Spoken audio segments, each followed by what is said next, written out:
네, 구역 예배 하나님 앞에 드리겠습니다. 사도신경으로 신앙 고백을 드리겠습니다. 전능하사 천지를 만드신 하나님 아버지를 내가 믿사오며 그 외아들 우리 주 예수 그리스도를 믿사오니 이는 성령으로 잉태하사 동정녀 마리아에게 나시고 본디오 빌라도에게 고난을 받으사 십자가에 못 박혀 죽으시고 장사한 지 사흘 만에 죽은 자 가운데서 다시 살아나시며 하늘에 오르사 전능하신 하나님 우편에 앉아 계시다가 저리로서 산자와 죽은 자를 심판하러 오시리라. 성령을 믿사오며 거룩한 공회와 성도가 서로 교통하는 것과 죄를 사하여 주시는 것과 몸이 다시 사는 것과 영원히 사는 것을 믿사옵나이다. 아멘. 찬송 315장 찬송 드립니다.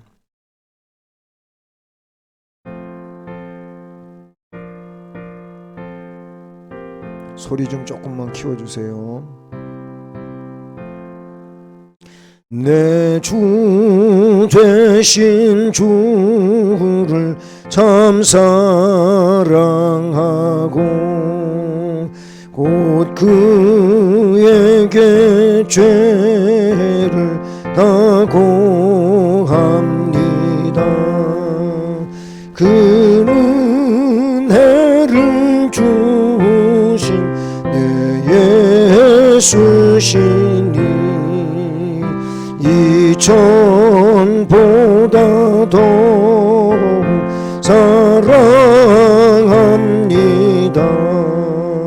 주 날 사랑하사 구하시려고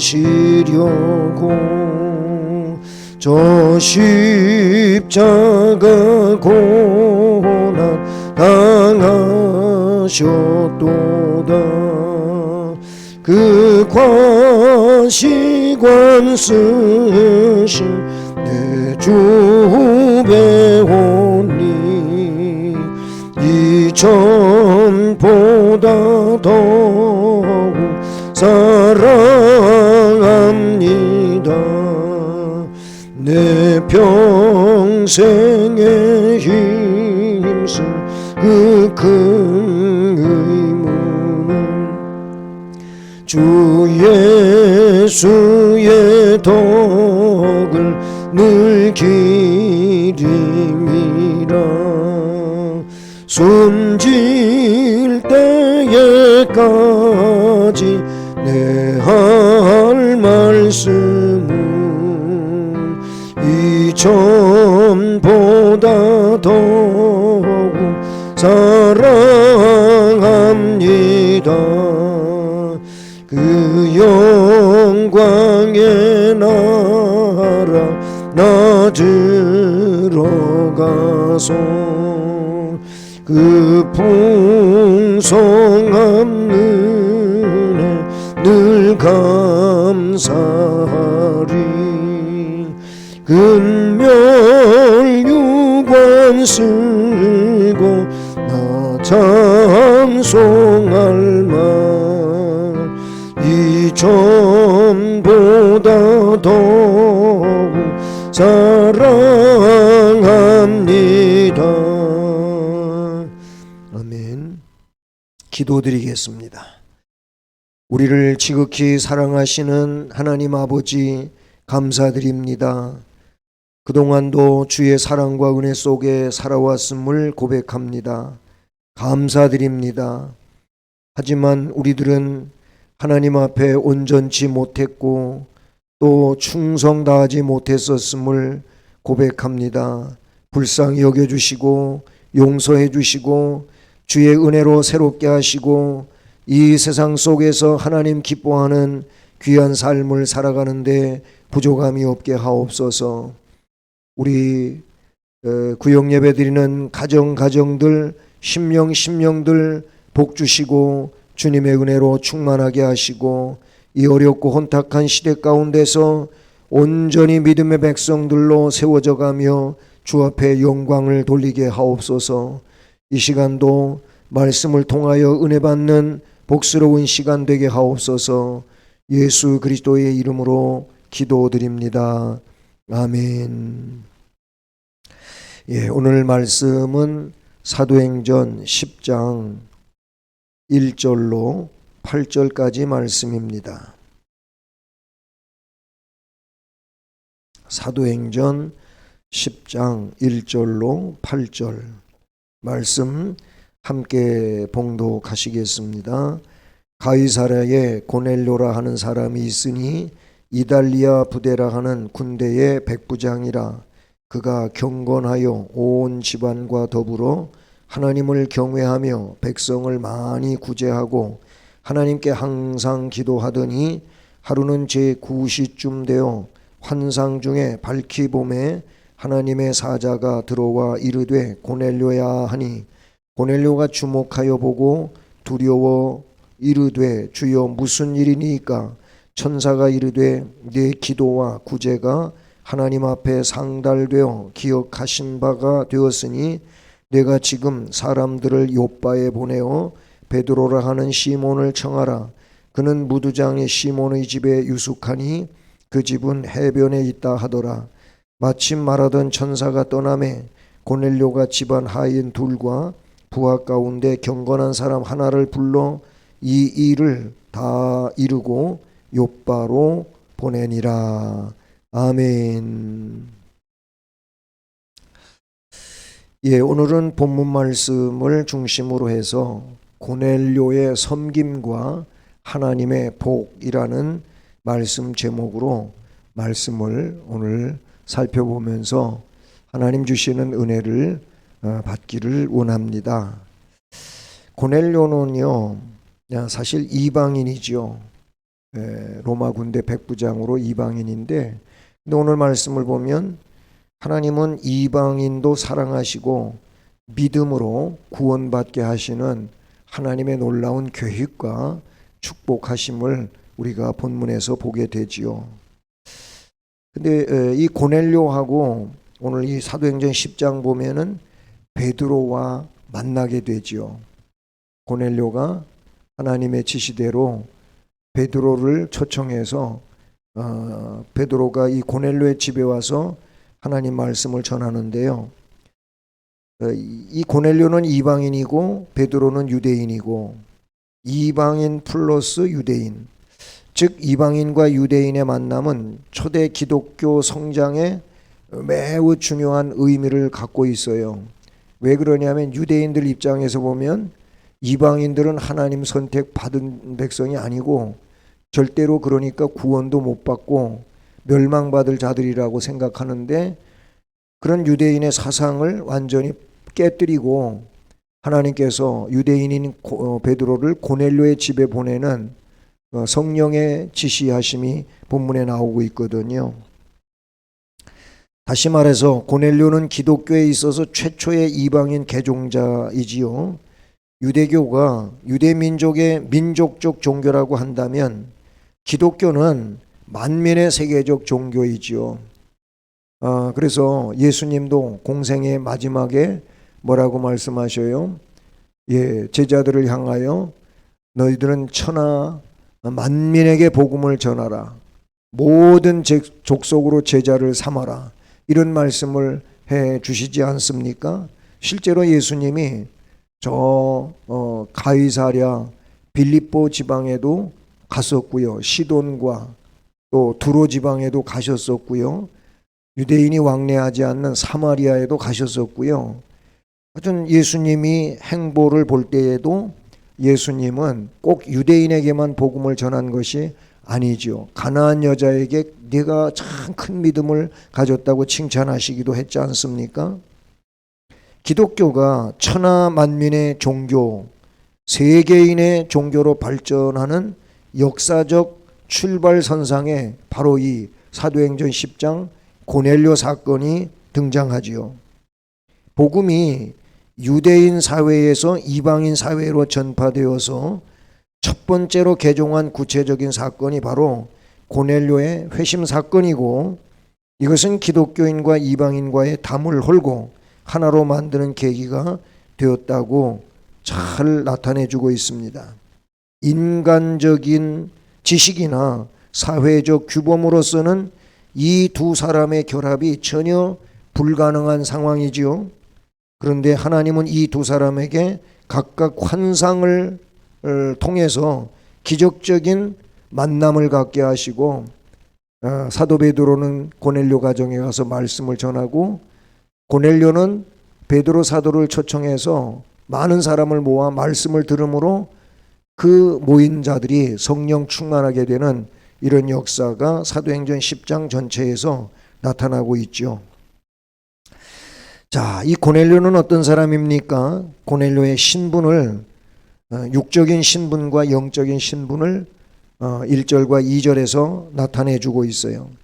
1절은 육적 신분을 나타내 주는데, 1절을 보면 가이사랴에 고넬료라고 하는 사람이 있으니, 이 가이사랴는 바로 지중해 바닷가에 있습니다. 예. 근데 그 가이사랴에는 고넬료라고 하는 사람이 있었는데, 이탈리아 부대라고 하는 군대 백부장이다. 이탈리아 군대, 로마 군대 백부장이라는 겁니다. 이쪽 그 성지순례 갔을 때 가이사랴에 가봤어요. 그 로마 군대가 주둔하고 있었던 그런 뭐 건축물 또는 휴양 시설, 이런 것들이 그 가이사랴에 가서 보았을 때 여러 가지를 이렇게 성지 순례한 바가 있었습니다. 근데 가이사랴는 당시 로마 총독이 주재하고 있던 본부지요. 그래서 총독의 안전을 위해서 로마 군대 일개 군단이 주둔하고 있었다, 이렇게 봐요. 로마 군대 보병대 편제는 일개 군단이 500명 내지 600명 정도의 숫자로 편성이 돼요. 군단 사령관을 천부장이라고 했고, 이런 일개 군단을 10개 부대로 나누어서 백부장의 지휘하에 두었어요. 그러니까 10개 부대마다 백부장들이 있었다, 그런 얘기죠. 바로 이 백부장들은 로마 군의 중심 세력으로 아주 중요한 위치에 있어요. 그렇기 때문에 고넬료가 백부장이라고 한다면 로마인으로서 이탈리아인의 지원병으로 구성된 이 이탈리아 부대 백부장이라고 할 때 총독의 안전을, 신병을 잘 보호하고 지키는 그런 이제 방위 부대와 다름이 없지요. 그렇기 때문에 보통 사람은 백부장이 되기가 어려워요. 특별한 사람들이 백부장이 되는 것이죠. 그만큼 고넬료는 신임을 받고 있었던 백부장이었다, 이렇게 볼 수가 있어요. 그런가 하면은요, 이 고넬료라고 하는 이름이 굉장히 그 역사적으로 중요한 이름이라고 성경학자들은 말하죠. 바로 그가 로마의 명문 출신임을 나타내 준다는 거예요. 주전 82년 1만 명의 노예를 해방시켰던 로마의 유명한 장군이 있었는데, 그가 누구냐면 푸블리우스 코넬리우스 슐라라고 하는 사람인데, 바로 이 고넬료가 그 가문의 한 사람으로 추정이 된다. 예. 왜 그러냐면 거기 코넬리우스, 우리 성경에는 고넬료 이렇게 번역을 하고 있거든요. 그래서 푸블리우스 코넬리우스 슐라의 후손 중에 바로 이 백부장 고넬료가 있다. 어쨌든 육적인 신분은 로마 군대 백부장이었다라고 하는 것이고요. 그 다음에 영적인 신분이 2절에 나오는데, 2절 말씀을 보면 그가 경건한 사람이었다고 그러죠. 온 집안과 더불어, 자기 혼자만 경건 생활하고 끝나는 것이 아니고 온 집안 식구들 다 함께 경건하게 하나님을 경외했어요. 그러니까 경건 생활에 어떤 주도적 역할을 하고 인솔자가 되기도 했었다, 이렇게 볼 수 있죠. 동시에 경건 생활이 그냥 형식적 경건 생활이 아니었음을 입증하는 것이 백성을 많이 구제했다는 거예요. 그리고 하나님께 항상 기도하는 생활을 살아요. 경건한 사람으로 하나님을 식구와 더불어 경외하고 백성을 많이 구제했고 항상 하나님께 기도를 했다는 겁니다. 로마 군대 장교이면서도 유대인이 믿는 하나님을 경외하고 있다. 유대인들의 관습을 따라 구제하는 일, 기도하는 일을 열심히 있는 이런 경건한 사람이었다. 참 중요한 거예요. 참 굉장한 거죠. 그런데도 그는 유대교에 입교한 유대교인은 아니었던 것으로 우리가 알 수가 있어요. 그 사실은 베드로가 그의 집에 들어간 것이 예루살렘 교회에서 문제가 돼가지고 사도행전 11장 3절에 문제시되는, 그래서 베드로가 조금 이상한 상황에 빠지는 이런 일도 드러나요. 그럼에도 불구하고 그와 그의 가족들이 가난한 자들을 구제했다. 유대인들의 정해진 기도 시간에 기도하는 생활을 했다고 하는 것은 참 놀라운 일이 아닐 수가 없지요. 그는 하나님을 경외하고 백성을 많이 구제하고 하나님께 항상 기도하는 삶으로 아주 신앙이 깊은 영적 상태를 유지하고 있었다. 이렇게 볼 수가 있어요. 하나님은 이방인 선교를 위하여 사울을 개종시킨 것처럼 이방인 신자를 위해서 고넬료와 같은 경건한 이방인에게 성령 부어주시기를 원하셨다. 이렇게 볼 수 있습니다. 고넬료는 육적으로도 참 괜찮은 신분을 가지고 있었다고 보여집니다. 그런데 고넬료의 그 섬김, 많은 사람을 구제했다고 하는 것이 섬김이죠. 그 섬김을 하나님께서 기억해 주셨어요. 그리고 기도 시간을 정해놓고 늘 기도하는 이 사람을 하나님이 기억해 주셨습니다. 하나님이 기억하는 것은 참 복받는 일이라고 생각합니다. 자, 우선 하나님이 기억하심으로 어떤 일이 벌어집니까? 하나님께서 고넬료에게 사자를 보내시죠. 그걸 3절과 4절은 천사라고 그렇게 나타내 주었어요. 하루는 제9시쯤 돼서 환상 중에 밝히 봄에 하나님의 사자가 들어와 이르되 고넬료야 하니, 이렇게 말씀하잖아요. 그리고 4절에는 천사가 이르되 내 기도와 구제가 하나님 앞에 상달되어 기억하신 바가 됐다 라고 말합니다. 제9시라고 하는 것은 유대 시간인데 우리 시간으로 말하면 오후 3시입니다. 오후 3시로 유대인들이 저녁 기도를 드리는 시간인데요. 이 기도 시간에 그가 환상을 보았다고 하는 것은 그가 높은 영적 수준에 있었음을 의미하지요. 하나님은 그 환상을 통해서 하나님의 뜻을 천사를 통해서 계시하십니다. 깊은 기도 생활은 하나님의 계시를 받기 합당한 영적 통로를 개설을 한다고 볼 수 있습니다. 또 신실한 신앙을 기억해 주셨는데 바로 기도 구제가 하나님 앞에 상달되어 기억하신 바가 됐다는 겁니다. 하나님께서 고넬료에 대하여 관심을 가지신 것은 그가 기도하는 사람이며 구제하는 사람이었기 때문일 것입니다. 인간의 기도와 구제 행위가 하나님께서 얼마나 깊은 그 영향력을 행사하시는지 알 수 있는 내용이 되기도 하는 것이죠. 중요한 것은 하나님이 기억해 주시는 사람이 됐다는 겁니다. 결국 그래서 하나님께서 고넬료에게 복을 주시지요. 그 복이 뭡니까? 첫째는 베드로 사도를 그 가정에 보내주시는 거예요. 5절과 20절에 보면 내가 지금 사람들을 요빠에 보내어 베드로라 하는 시몬을 청하라 했는데 이 지시대로 고넬료는 자기 집안에 있는 그런 사람들 가운데 집안 하인 둘과 부하 가운데 경건한 사람 하나를 불러서 환상 본 것을 그들에게 다 알려주고 요빠 베드로가 있는 곳으로 보냈다, 이렇게 기록되고 있지 않습니까? 그렇습니다. 백부장 고넬료에게 베드로 사도를 만나도록 하신 것은 참으로 깊은 의미가 담겨져 있다고 봅니다.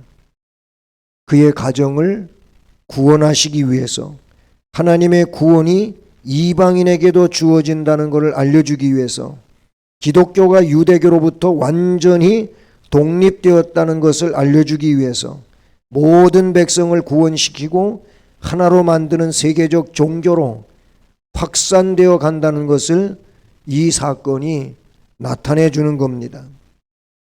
이렇게 베드로 사도가 고넬료의 집에 오는 것, 성령께서 고넬료에게도 나타나셔서 지시했고 동시에 베드로에게도 나타나셔서 고넬료의 가정에 가야 할 것을 깨우쳐 주시는 내용이잖아요. 베드로가 본 환상이 뭡니까? 하늘에서 보자기가 네 귀퉁이에 줄이 맺어 가지고 이렇게 쭉 달아 내려왔어요. 보자기 속에 있는 물건들이 뭔가 보았더니 유대인들이 먹지 않는 그런 네 발 가진 짐승들, 속되고 가증한 것들이라고 그렇게 말씀하고 있잖아요. 그래서 베드로에게 잡아먹으라 이런 음성이 들려왔을 때 베드로는 나는 이렇게 속된 것들을 먹지 않습니다 그랬어요.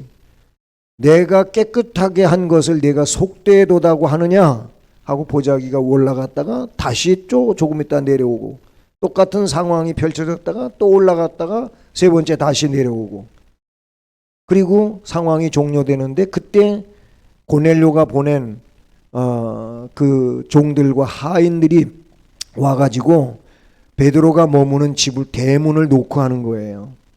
그래서 내려가 봤더니 이제 가이사랴에서 바로 고넬료가 보낸 심부름꾼들이 왔잖아요. 그때 베드로가 깨달은 게, 그 환상이 하나님께서 이방인에게 나를 보내는구나.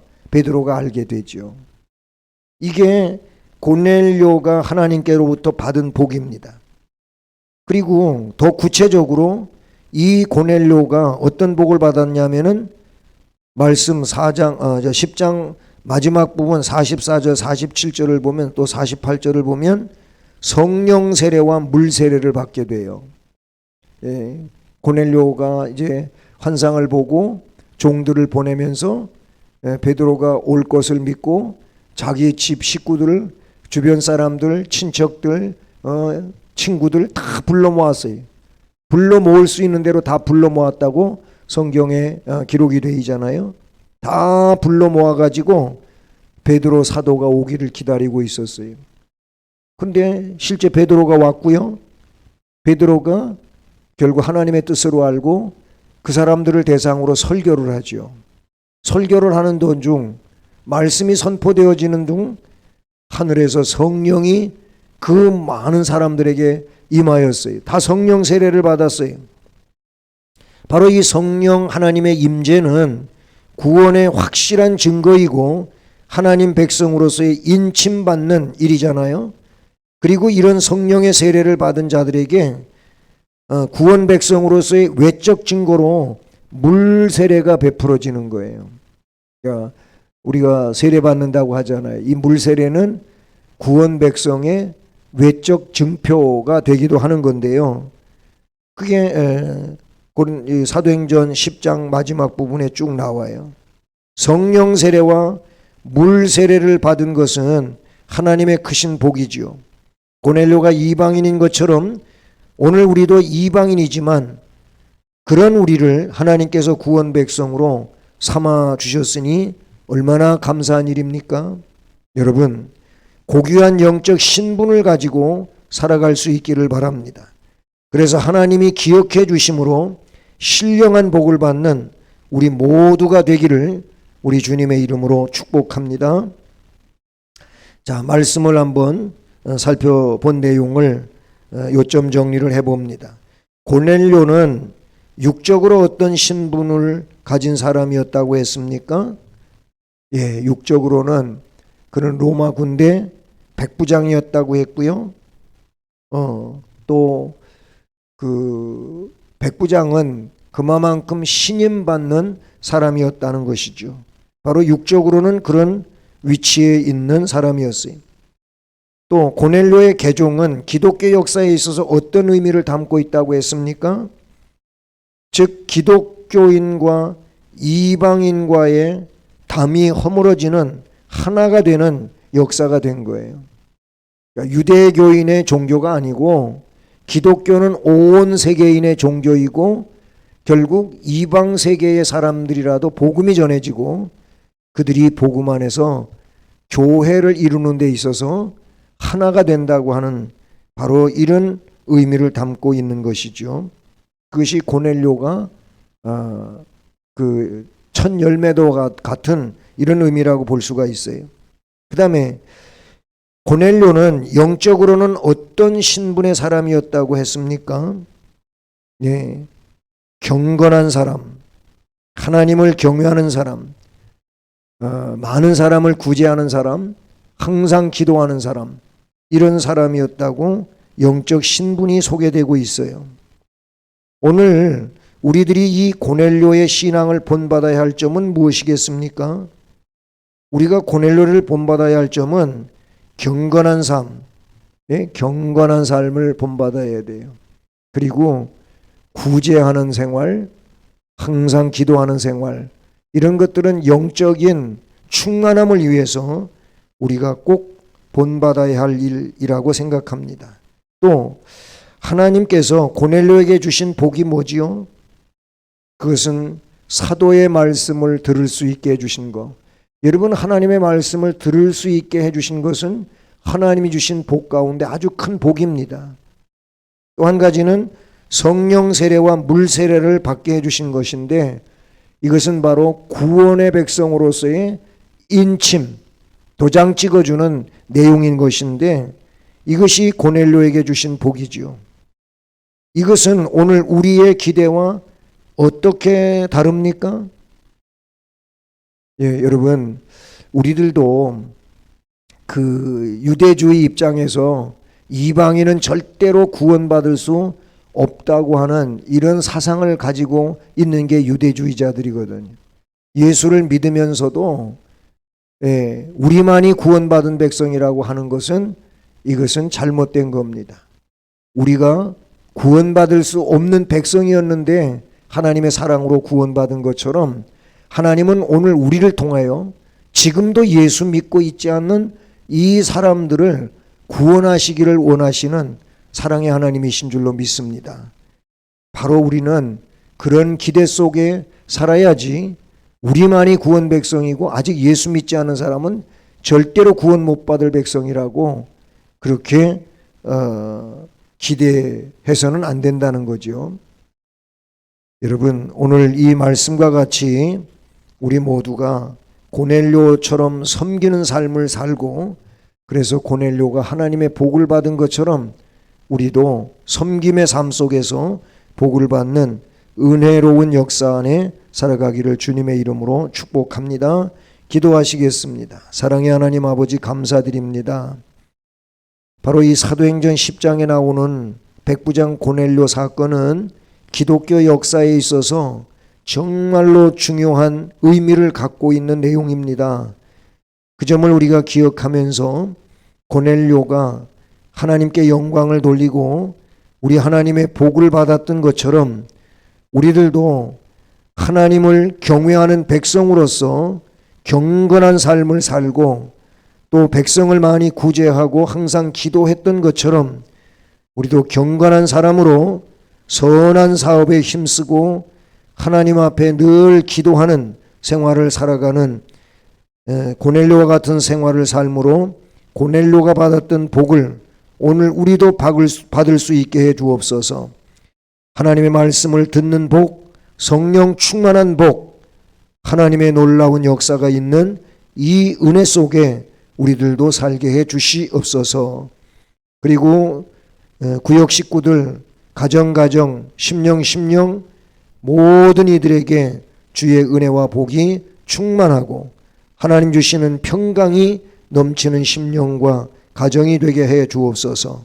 예수 그리스도의 이름으로 기도드립니다. 아멘. 찬송가 327장 찬송입니다.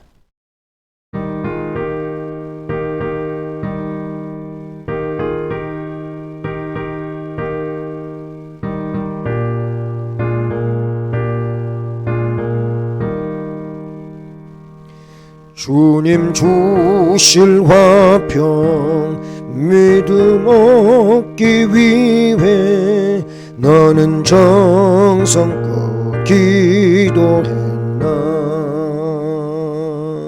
주의 제단 앞에 모두 바치기 전 복을 받을 주 생각하라.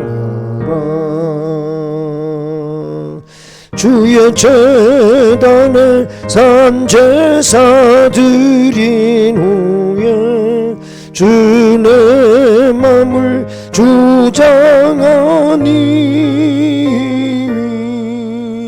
주의 뜻을 따라 그와 동행하면 영생 복락을 누리겠네. 주의 밝은 빛에 항상 활동하며 선한 사업을 힘쓰겠나. 자유 얻으려면 주의 뜻을 따라 너희의 모든 것 희생하라. 주의 제단에 삼제사 드린 후에 주 내 맘을 주장하니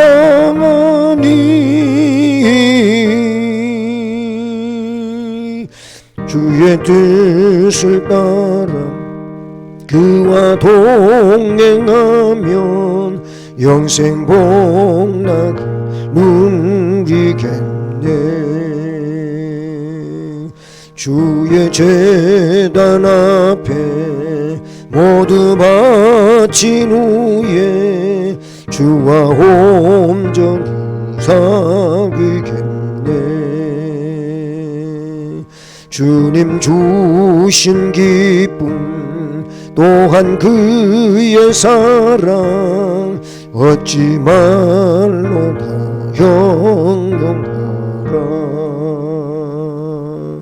주의 제단에 산제사 드린 후에 주 내 맘을 주장하니 주의 뜻을 따라 그와 동행하면 영생 복락을 누리겠네. 아멘. 예, 9월 암송 말씀 돌아오는 주일부터 해야 되는데요. 마태복음 6장 26절 말씀입니다. 그리고 9월 17일 토요일에 학습 세례 문답이 있고 그 다음 날 18일 주일에 학습 세례 혹은 유아 세례 예식이 있습니다. 문답 공부 잘하시고 무엇보다 신앙 고백 분명하게 하실 수 있기를 바랍니다. 그리고 방역 규칙 또는 요즘에는 뭐 유행 계절 독감도 많아진다고 하는데 여러분 건강을 잘 지켜가시기를 바랍니다. 이제 주의 기도하심으로 예배를 마치겠습니다. 하늘에 계신 우리 아버지여, 이름이 거룩히 여김을 받으시오며 나라의 임하시오며 뜻이 하늘에서 이룬 것 같이 땅에서도 이루어지이다. 오늘날 우리에게 일용할 양식을 주옵시고 우리가 우리에게 죄 지은 자를 사하여 준 것 같이 우리의 죄를 사하여 주옵시고 우리를 시험에 들게 하지 마옵시고 다만 악에서 구하옵소서. 대개 나라와 권세와 영광이 아버지께 영원히 있사옵나이다. 아멘. 예배 마쳤습니다. 감사합니다.